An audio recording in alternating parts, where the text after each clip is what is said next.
Hello Sagittarius, Sun, Moon, Rising, and Venus signs. Kamusta kayo? Sana po yung nasa mabuti kayong kalagayan. Welcome back po sa Star Tarot. Kung bago kayo dito, welcome din kayo. Thank you sa inyong support. I truly appreciate it. God bless you all. Una mensahe ni Sagittarius po ay transformation. This is really beautiful energy. Kasi dito sa transformation nito, there is a huge change coming your way. No? At ang maganda rin dito, welcome na welcome nyo kung ano man ang pagbabagong ito. Parang welcome na welcome nyo ito sa buhay ninyo.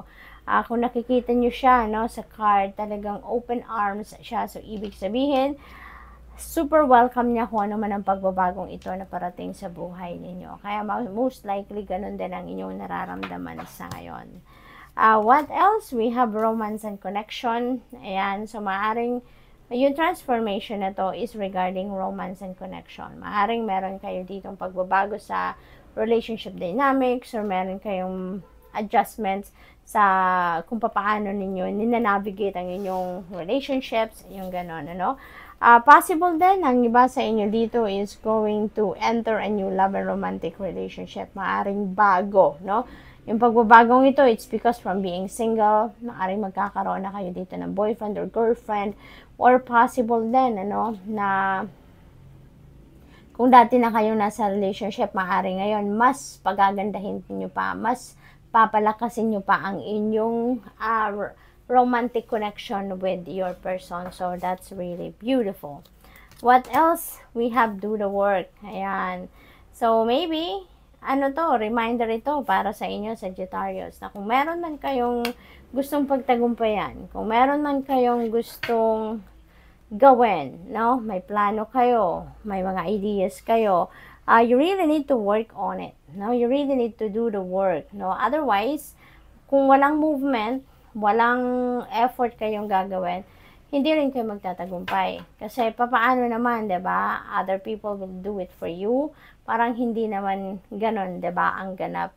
You really need to work on kung ano man yung gusto ninyo para maglagay pa kayo ng mas maraming effort, mag-extra effort kayo, then for sure, you know, there is a chance of tagumpay because you are exerting effort on that. You're giving time and your energy sa kung ano man ang bagay na yan. Okay? We have cherishing self. I accept and love myself. This is really good kasi self-love, no? Ang focus ng iba sa inyo ngayon, Sagittarius. Maybe, despite your busyness, despite your hectic schedule siguro, may realization din kayo na kailangan nyo din, no, na mag-self-love. Kailangan nyo din na i-pamper naman ninyo din ang inyong sarili. Okay? We have looking deeper, deep within me is a majestic radiance, and maybe now is the time also na kikilalanin nyo talaga ang inyong sarili. Maybe there are some parts of you, no, of yourself pa, na hindi pa ninyo na-acknowledge, no, na yan ay talagang katangian ninyo, parte yan ng inyong DNA, yung ganon. Pero ngayon, mas ma-realize na siguro ninyo na you still have talents, skills, and gifts siguro or strengths na hindi pa ninyo na-acknowledge, na hindi pa ninyo natatanggap, no? Something like that. Kaya ngayon, you're going to look deeper into yourself, siguro as part also of your self-love, no? Nagagawin sa ngayon para sa sarili naman ninyo. Yun din ang isa sa mga realizations na magaganap dito. So, we have standing firm. I am noble, brave, and strong. Ayan, so maybe, ang iba din sa inyo dito, na paghihinaan ng loob, no? Or maaaring ang iba sa inyo dito, you're being, yung buhay ninyo is being run by other people. Maaaring ganon. Pero ngayon, no, inaanyayahan kayo dito to stand firm. Okay? Remain strong, magpakatatag kayo, magtibayan ninyo ang inyong loob, activate your inner strength dito para nang sa gayon, mapanindigan nyo na kung ano yung dapat ninyong mapanindigan, no? Yung magpakatatag kayo at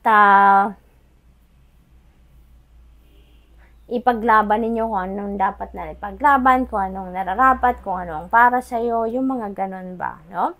Do not back down, Okay? Do not back down. Do not give in, no, sa mga pang-i-intimidate ng ibang tao. Kung mayroon mga intimidation na nagaganap, or maybe may mga paninira, or maybe may mga fake news, you know, stand your ground, no, and choose your battles wisely as well. Kasi depende sa inyong sitwasyon, kayo na bahala maghusga. If you really need to defend yourself, no, on a certain situation, then do it. Otherwise, kung alam naman ninyong waste of time, waste of energy na lang naman yan, then dead man na lang, hindi ba? So, we have 4 of Michael. Ayan. So, sabi dito, insights that come from quiet meditation. So, most likely, ang iba sa inyo dito, Sagittarius, you're being invited here to meditate. Okay? Kailangan ninyong mag-meditate because may mga importanteng gabay na pinapadala sa inyo ang Divine Universe. May mga important guidance na dapat ninyong malaman dahil yan ay gabay para sa inyo at tutulungan kayo na malinawan ang inyong kaisipan. Ililid kayo, gagabayan kayo nito kung saan kayo dapat patungo, you know, para nang sa gayon mapuntahan ninyo kung ano ang daan na dapat ninyong puntahan. Okay? Posible din na ang iba sa inyo dito stressed out na pagod na, or maybe meron pinagdadaan ng stressful situation, kaya naguguluhan na kayo, you're all over the place na, you can't think straight na siguro dito, kaya kailangan naman ninyo din na magpahinga. Okay? We have 9 of Gabriel. Ayan, don't give up. No, don't give up. Kahit ano man ang yung pinagdadaan ng sitwasyon, kunyari, mahirap na kayo, pagod na ang isip ninyo, katawan ninyo, napapagod na kayo, no? Ang panawagan sa inyo dito ni 9 of Gabriel, don't lose hope, don't give up, continue to persevere, stay on track, and ang mahalaga dito, magpakatatag kayo, magdasal kayo, at pakinggan ninyo ang inyong intuition. Dahil for sure, meron gabay na binibigay sa inyo, merong guidance na pinapadala sa inyo ang Divine Universe, and it is important for you to listen to it. Okay?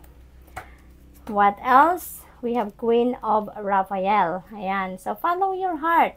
Yan ang sinasabi dito, a love of home and family, trustworthy psychic information. So, this is really beautiful energy. Kasi, maaaring focus ng iba sa inyo dito sa pamilya. Maybe hands-on kayo sa pag-aalaga din ng inyong pamilya. So, posibleng gano'n ang ganap dito. At saka, ano kayo ngayon? Yung psychic abilities ninyo is on point, no? Siguro, napaka-extra sensitive ninyo ngayon, extra intuitive kayo ngayon, kaya maraming downloads, no? Ang pinapadala sa inyo, kaya naman, iniimbitahan din kayo na mag-meditation kayo para nang sa gayon, magkaroon kayo ng room sa sarili ninyo para mapakinggan ninyo kung ano ang mga gabay na binibigay sa inyo ng universe, no? There is a trustworthy psychic information, kaya kailangan ninyong i-access, no, yung intuition ninyo, because maraming impormasyon ang dapat ninyong marinig, malaman, at yun ang gagabay sa inyo kung saan kayo dapat makarating or pumunta. Okay? Good luck. That's all I have for you for today. Thank you for watching. Love and light. Namaste.